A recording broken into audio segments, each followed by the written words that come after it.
um, and today I'd like to talk about how can we change our words. How can we change other people's life to our life. I was born in North Korea and I lived there 17 years. And maybe my life was quite similar with you guys in some way, but in other ways quite different. I live with the town in the Hamgyong province. Maybe the Korean people maybe know that about the Hamgyong province, the northern parts near China and Russia borders. And I lived there with my 3 sisters and with my mom and dad. Every day I go to school when I was a teenager. I love to play soccer with my friends. I love go to mountain and fishing using nets. That's that kind of life maybe quite similar with you guys. And in other life is quite different. When I was 16, at the high school, I had to, after finished my class, noon, one of my friends asked me that there's public execution, you should go. So I went with my friends in the valley, and 3 men was tied. And their crime was one man killed goat, the other man killed cows, and the other man stole the factory engines. And they all did that because hungers. They using the exchange of foods, and they killed. And there was my teenagers. And when I was 5 years old, I was a player outside my house, and I saw some factory workers. They looking for cigarette, and I know that my house has lots of cigarette because my dad loves cigarette. So I asked them, if you give me the wood board, I would like to give you the cigarette in my house, because I knew that my family needs the wood board for the making fence for my house. So they agreed with me. So I exchanged with them the wood board with cigarette. And after my mom saw that, what is this wood board came from? And I told her I exchanged with cigarette with factory workers. And my mom very pleased. She very encouraged me, good job, boy. Yeah. My entrepreneurships since beginning the 5 years old. I really like to read the books. I still remember that I really like the book names Robinson Crusoe and the Mountain of Monte Cristo. And when I read that book, it's a different world than where I'm living. And it was my dream. I really love to travel to all of the world when I was a teenager. But I cannot make that dream come true because in North Korea you cannot leave the country without permission. You cannot live freely. And I left North Korea when I was 17 years old. without telling my family say goodbye. In long story short, I lived in China for 5 years. I lived there 2 years, living like a slave, kind of like this. Every morning, 3 a.m., I had to wake up and I had to feed the cows. And then I had to clean the yards. And I had to prepare for the water for wash face, the boss. And then I had to prepare for the toothpaste for him. And then I take goat, 100 goats, take care of them on the mountains all day, and then come back to home and prepare for the boss water for washing feet. After he washing feet, I have to give him feet massage for every day 30 minutes. And then go back home, I go back my rooms, and then studying like Chinese, using dictionaries. The life like over and over again without payment. And I was only son in my house, 3 generations. So like kind of the Korean people understand that like 3 generations like only son is kind of a king in their home. So my family really loved me, like while I'm living in the North Korea.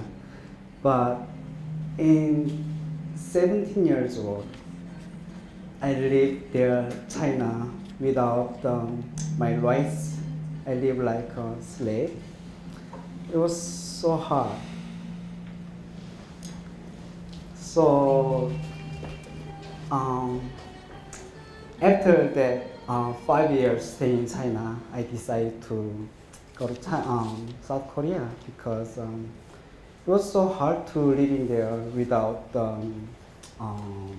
like citizenships illegally, and there's no like rights, human rights protect me.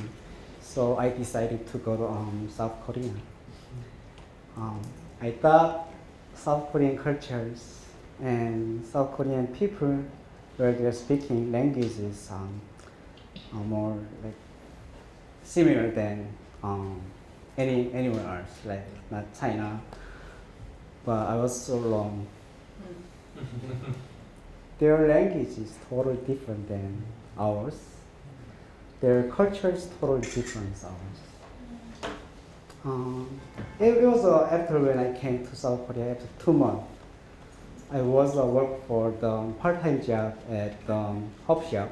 It's a bar as waiters. And one of the customers asked me, "Can I have a tissue?" And then I didn't know what is the tissue means. Right? So I was looking for the menu. I said, "Is it tissue for like food?"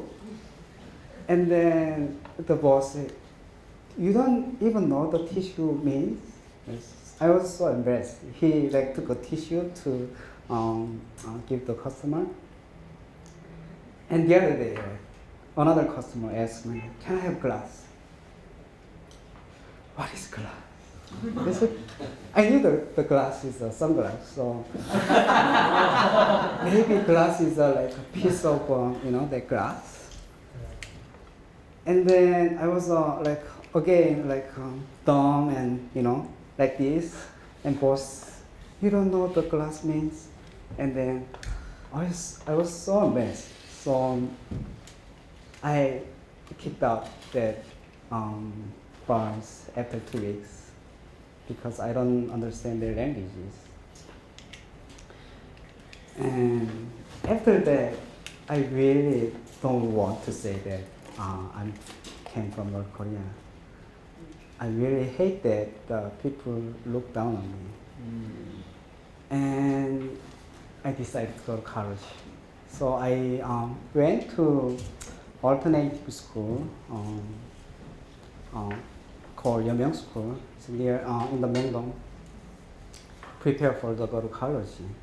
So when I came to South Korea, most of South Korean people say that you have to change your mind. You have to change your experience. You have to change your communication ways. You have to change your dialogues, languages. And when they say like that, I'm feeling that I'm losing my whole identities. But that was changed after I met this guy named Aaron from America. He was a teacher at Yeomyung School, English teachers. So when I went to Yeomyung School, prepared for the go to oncology, and I didn't know any English, so I really learn English quickly. So Aaron was at the time an English teacher at Yeomyung School. So I asked Aaron, do you want to come live with me in my small apartment? And then he said yes. So after 1 week, he came to 2005 December. He came to my house, and then we lived together for 6 months. After I changed other American roommates for the last 10 years. Aaron was orchestra conductor in Los Angeles, and he laid down all his job for fulfill to serving North Korean people. Came here, learned the languages, and helping North Korean resettlers in South Korea. And Aaron, I don't understand about his actions, why he laid down all his job and came to South Korea sacrifice. So every time I ask him why are you came here? Why are you a sacrifice for us and for North Korean people? And he always answered to me, because I love them. And I told you the South Korean people, when they come to me, even church communities, when they come to me, you have to change your mindset, communication way. But Aaron didn't. He always listened. He always wanted to learn something from me, how was your experience in North Korea? How was your cultures, your breakfast, morning cultures? How was your school cultures? How was your what is your country song? Can you teach me? Have you ever listened to North Korean song? Listening? Oh, many. But South Korean people, they don't listen to North Korean song. Even North Korean resettler, they don't listen their song. So after I met Aaron, I start change little by little, who am I? Where I came from, and what is my cultures, and what was my background, and I really start finding myself at the beginning, since when I'm living with Aaron, and it all changed. Looking back, I lived with American roommates for 10 years, and the American peoples, they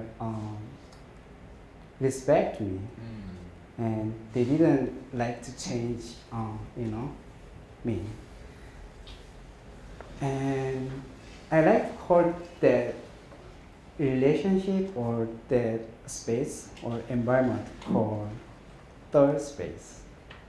I know I have to stay in South Korea. I have to face to South Korean culture, but I live with American roommates.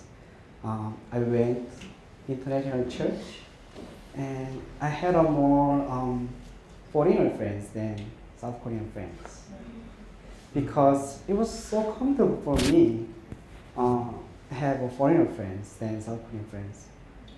It doesn't have a hierarchy when I have a foreign friends. When I meet South Korean friends, they always like, oh, you are not looks like North Koreans. I always say, what is North Korean should be looks like?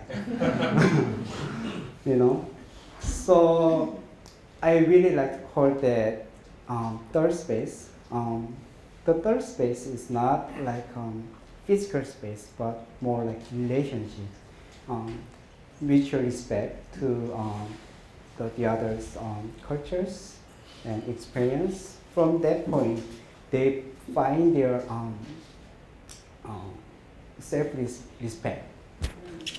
And from self-respect, they find their self-identity. And when they find their self-identity, they find their life purpose. And when they find the life purpose, they find like the lifelong learnings. How can we, keep learning for the life, my purpose? So I really strongly recommend that Korean society, all you guys, we have to prepare the safe place, the third space for North Korean resettler. When they have that kind of environment, they will find their identity. We should not reject or destroy their experience or their their identities. We have to give them the safe place and give them the time to adjust this new society. And when we make that kind of environments, they will change by themselves these societies. So after I graduate my college, I started the company called Your Bear. I really want to make that kind of space using the tool social business. So I invite the North Korean people as stockholders, and most of North Korean people, when they live in South Korea, they don't have justice. Like they don't have any decision-making powers when they are working for the company. But South Korean company or South Korean governments and the non-profit organization, every time when they say the North Korean resettler, they came from futures, but only the word came from futures. They don't respect them, do learning something, not practice something. They always have hierarchy cultures in school, in companies, everywhere. So I started a company called Yovel. The Yovel meaning of the biblical name in Hebrew is freedom. Freedom, slave, and restoration. So in our company we have 6 employees and 2 South Koreans and 4 North Koreans. We respect each other, and the South Korean employees, they are migrations in our company, and they learn from us every day the North Korean dialects and North Korean languages, So I strongly suggest that what if we make the third space in our environment, in our organizations, in our school, in our educations, for change the world, change the Korean Peninsula. Thank you.